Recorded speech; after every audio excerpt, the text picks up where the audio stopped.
예, 지금까지 우리가 제사장의 위임식에 관련된 규례를 함께 나누었습니다. 특별히 제사장이 하나님 앞에 거룩하게 구별되어야 된다는 점, 그래서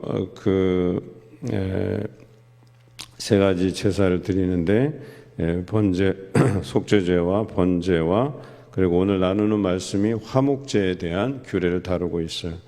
그런데 다른 제사와는 다르게 우리가 화목제에 있어서는 분명히 화목제는 다른 사람들과 제물을 나눈다 이렇게 표현되어 있지만 제사장의 위임식은 달라요. 제사장을 위해서 드리는 제사는 온전히 하나님께 드리고 다른 사람과는 나누지 않습니다. 온전히 하나님께 태워드리되 오직 그 제사장 즉 아론과 그의 아들들을 위해서만 그 화목제물을 나누게 돼 있어요. 그리고 남은 것들은 다 하나님 앞에 불사르게 돼 있다. 이것이 일반 백성들의 화목제와 제사장 위임식에서의 화목제의 다른 점이에요. 또 이 화목제에서 특별한 것은 모세가 잡았다는 거죠. 보통은 제물을 드리는 주체가 제물을 잡아서 다듬어서 제사장에 가져오면 제사장이 드리는데 이 제사장의 위임식만큼은 모세가 직접 잡고 모세가 이들을 위해서 이것들을 진행했다는 점이 좀 다르죠. 뿐만 아니라 좀 특별한 것은 모세가 잡고 그 피를 가져다가 아론의 엄지손가락 그의 오른쪽 엄지발가락에 발랐다. 그래서 오른쪽 귓불이 오른쪽 엄지손가락 오른쪽 엄지발가락에 발랐다. 이 부분이 좀 특별합니다. 그러니까 다른 일반적인 화목제에서는 볼 수 없으나 특히 제사장인 아론과 그의 아들들이 화목제를 드릴 때는 그 순양의 머리에 안수하고 그 화목제의 의미가 속죄의 의미도 가진다고 전에 말씀드렸죠. 그래서 안수를 하고 그 죄를 전가시킨다. 그리고 두 번째는 뭐예요? 화목제는 화해, 즉 관계의 회복을 의미한다고 말씀드렸죠. 그런데 이 제사장의 위임식에서는 이 화해의 의미도 있지만 또 속죄의 의미도 상당히 강하다라는 표현들을 좀 드리고 싶습니다. 뿐만 아니라 여기에 하나님께 드리는 제사의 방식은 요제로 삼았다, 흔들어 드렸다 이런 표현이죠. 5가지 제사는 종류고 방식은 태워드리는 화제, 올려드리는 들어서 올려드리는 거제, 흔들어서 드리는 요제 이 3가지로 나눈다고 전에 한번 말씀드렸어요. 오늘은 이 화목제에 있어서는 요제로 삼았다 이렇게 되어 있죠. 흔들어서 드렸다. 뿐만 아니라 이들에게 사용된 것들 중에 그 피를 바르는 것 외에도 관유가 쓰였다. 관유는 지난번에 설명했듯이 제물이 준비되었다, 드릴 준비가 되었다 이런 표현이잖아요. 그러니까 관유를 또 사용했다는 이는 이 피를 바르는 것과 관유를 썼다는 것, 이것이 대단히 중요해요. 그러니까 피는 속죄의 의미를 가지지만 관유는 준비되었다라는 표현을 제가 썼잖아요. 그러니까 제사장들은 하나님 앞에 쓰임받은 존재라고 하는 거죠. 그러니까 하나님 앞에 속죄의 의미, 즉 거룩하게 구별되었다는 것, 또 하나는 하나님 앞에 드린 바, 제물로서 드린 바가 준비되었다 이런 표현이에요. 그러니까 그들의 전생애를 하나님 앞에 드린 바 되었다, 준비되었다, 쓰기에 적합하게 되었다 이런 것을 뜻한다고 할 수 있겠죠. 이 위임식은 대단히 특별합니다. 그래서 평생토록 하나님께로부터 쓰임바 되었다라고 하는 그런 행위죠. 그래서 이것이 오늘 우리에게 의미하는 바가 무엇일까? 또 특별히 위임식 기간 동안에는 1회 동안에 회막문을 나가지 못하게 돼 있어요. 그래서 제사장은 그 안에서 속죄하시려고 라고 34절 돼 있죠. 또 7주야를 회막문에 머물면서 여호와께서 지키라고 하신 것들을 지키라고 돼 있어요. 그래야 사망을 면한다 이렇게 돼 있어요. 이것이 여호와께서 명령하신 바라고 이야기합니다. 그랬더니 아론과 그 아들들이 모세를 통하여 명령하신 모든 일을 준행했다 이렇게 돼 있죠. 좀 대단히 중요한 것을 시사해요. 뭐 이것을 제사장이라고 해서 마치 목회자에게 이렇게 국한해서 제한시켜서 해석하는 건 아니에요. 오늘 우리가 하나님 앞에 거룩하게 구별되었다. 특히 항존직들이 거룩하게 구별된 사람들이죠. 하나님 앞에 어떻게 쓰여야 할까에 대한 그런 엄중한 마음과 자세를 가지고 서 있어야 된다는 거예요. 오늘 여기 보면 그들에게 명령하신 바가 있잖아요. 지키라고 하신 것들, 지키지 아니하면 사망할 수도 있는 그런 엄중함을 가지고 하나님 앞에 특별히 위임된 자들은 그렇게 기름 부어 세운 사람들은 그렇게 쓰임 받아야 된다는 거죠. 두 가지를 의미해요. 하나님 앞에 죄가 없도록 행하라는 거예요. 그리고 항상 하나님께 쓰임에 합당한 준비된 자로 서 있으라는 얘기예요. 세 번째 36절에 모든 일을 순종함으로 준행해야 된다는 이 자세를 가지고 있어야 된다라고 하는 것이죠. 엄밀히 말하면 재직들까지 그리고 주의 선택한 모든 백성, 즉 하나님께로 나오는 모든 백성이 이러한 마음의 자세를 가지고 하나님 앞에 서야 된다라고 하는 거예요. 그래서 우리가 우리 삶에 죄가 있는지 이런 부분들을 돌아보아야 돼요. 그래서 회개할 것이 있는지, 또 오늘 여기 나와 있지만 화목제에 손을 올려서 머리에 안수하는 이 죄의 전가의 의미처럼 우리도 하나님 앞에 나와서 날마다 그 죄에 대한 회개함이 필요하다라고 하는 것이죠.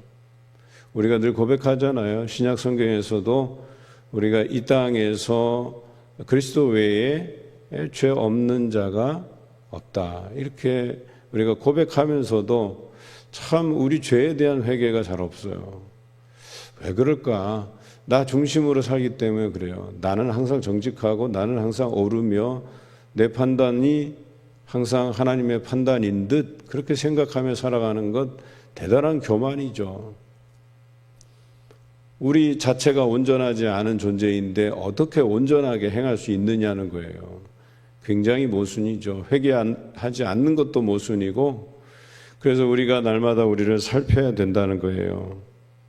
욥이 그래서 자신과 자신의 가족들을 위해서 날마다 번제를 드렸던 이유가 있는 거예요. 그들이 자신의 삶을 살펴서 또 온전하지 않기 때문에 기억나지 않는 것이라도 혹시 부지 중에라도 잘못한 것이 있을까 봐 날마다 두렵고 떨림을 가지고 하나님 앞에 서가는 것이거든요. 우리 삶이 그래야 된다라고 하는 거예요. 언제라도 내 판단이 틀릴 수 있고 언제라도 내 행동과 말에 실수가 있다는 것을 인정하고 나아가야 돼요. 저도 설교할 때도 마찬가지고 말할 때도 마찬가지고 곰곰이 생각하다가 이거 좀 잘못했구나, 잘못 전달했구나 이럴 때가 있어요. 말씀 원고들을 쭉 살펴보고 하면서도 하고 나면 어느 부분에선 이런 표현이 옳지 않다. 이렇게 표현했으면 더 좋을 뻔했는데 이런 생각을 할 때가 있단 말이에요. 말과 행실이라는 게 그래요. 내가 그때 그랬더라면. 그런 것들이 성도들을 다치게 할 수도 있고 상처 입게 만들 수도 있고 오해를 만들어낼 수도 있고 라고 하는 것을 우리가 늘 염두에 두어야 돼요. 두 번째는 관유를 발음같이 우리가 하나님 앞에 준비되었는가를 항시 살펴야 돼요. 교회 일을 하다 보면 내 생각이 옳고 나한테 그걸 맡겨주면 내가 더 잘할 수 있는데 이런 교만한 생각을 가질 때가 있단 얘기예요. 그런데 사람들이 체감하는 것은 또 다르거든요. 막상 해봤더니 뭐 대단한 줄 알았던데 별게 없어요. 보니까 다 거기서 거기에요 그냥. 그런데 마치 내가 저걸 하면 대단히 잘할 것처럼 생각하는데 그냥 거기서 거기에요. 특별히 우리가 그 분야의 전문가가 아닌 이상에는 그 분야에서 다른 사람보다 내가 더 잘한다, 더 옳은 판단을 가졌다 하는 것 자체가 교만이죠. 그런 부분에 있어서 우리가 조심해야 되고, 또 그 일들을 위해서 내가 쓰임이 되고, 또 그 쓰임을 위해서 우리가 준비됨이 필요하다 이거죠. 오늘 여기서 아론과 그의 자녀들이 다른 사람들보다 더 특별하고 더 뛰어나다라는 이야기들이 언급되어 있지 않아요. 용모가 빼어나다, 뭐 그들의 재주가 출중하다, 학력이 어떠하다 이런 얘기들이 없어요. 그저 아론을 하나님께서 선택하셨고 그 아론의 자녀들로 하여금 제사장의 직분을 수행하게 만들었다. 그것뿐이에요. 그런데 하나님께서 그들에게 요구하시는 삶은 거룩하게 구별된 삶, 날마다 준비됨이 필요한 삶, 그저 말씀에 순종하는 삶, 요거 세 가지였었어요. 여러분들이 교회 일꾼을 선출할 때도요, 마찬가지예요. 이 사람이 우리 교회에 적합한 사람인가, 가진 재물이 있는가, 지식이 있는가, 똑똑한가. 여러분 이런 거는요 세상에서 판단하는 기준이에요. 하나님의 뜻에 합한 자인가, 이게 가장 중요한 거예요 사실은. 그러면 이 사람이 죄로부터 날마다 자신을 회개할 수 있는 사람인가, 두 번째 날마다 주의 뜻에 합당하게 쓰임받기 위해서 기도로 준비되어 있는 자인가, 세 번째 뭐예요? 하나님의 말씀에 순종하면서 갈 사람인가. 이것이 중요하다는 거죠. 세워놨는데 똑똑하고 또 가진 것 있다고 하면서 위세 부리고 교회에서 자기 발언들을 좀 강하게 가져가고, 이게 뭐가 중요해요? 오히려 교회를 분열시키고 당혹스럽게 만들고 어렵게 만드는 사람들이, 그런 사람들을 일꾼으로 세워봐야 무슨 소용이 있겠어요? 그저 하나님의 뜻에 합당한 자로서 자신의 죄에 대해서 날마다 회개할 줄 아는 사람, 겸손하게 하나님께 쓰임이 되고 준비가 되는 사람, 말씀에 순종하는 사람, 이런 사람이 교회 일꾼으로서 필요한 사람이에요. 야, 이 사람 뽑아놓으면 돈 많으니까 교회를 위해서 돈 많이 쓰겠지, 11조 많이 하겠지. 뭐가 중요해요? 우리 하나님께서 이 땅을 주관하고 계시는데 하나님의 능력 따위는 저 뒤로 집어 던져버리고 이 사람의 경제적인 능력들을 마치 이 교회를 이끌어가는데 가장 중요한 자산인 것처럼 생각하는 것, 정말 웃기는 이야기 아니겠어요? 우리가 내 스스로가 그렇게 여기는 건 또 부끄러울 줄 알아야 돼요. 전에 제가 설교 때 말씀드렸지만 내가 이 교회에 공헌한 게 얼마인데 하는 순간 우리 하나님을 세속적인 하나님으로 만들어버리는 거예요. 능력 없는 하나님으로 만들어버리는 거예요. 하나님은 능력 없지만 나는 이만한 능력을 이 교회에서 행사할 수 있는데 그게 뭐가 중요한데 도대체? 하나님의 능력을 너무나도 모르는 거예요. 우리 땅에 존재하는 교회들은 하나님의 능력으로 세워진 교회예요. 그리스도의 헌신으로 세워진 거예요. 우리가 그것을 안다면 교만할 이유가 없다는 거예요. 다 내려놓을 수 있고, 내가 그리스도 앞에서, 하나님 앞에서 어떻게 준비되고 죄로 인해서 죄로부터 구별되고 어떻게 말씀에 대한 순종을 이루어가는가, 이 세 가지에 우리가 집중할 수 있다는 거죠. 오늘도 여러분 살아가시면서 죄와 엄격하게 구별되고 하나님의 쓰임에 합당하게 준비되고 또 말씀에 순종할 수 있는 여러분들로 또 예비되어져 가고 만들어져 가는 귀한 하루 되시기를 주님의 이름으로 기원합니다.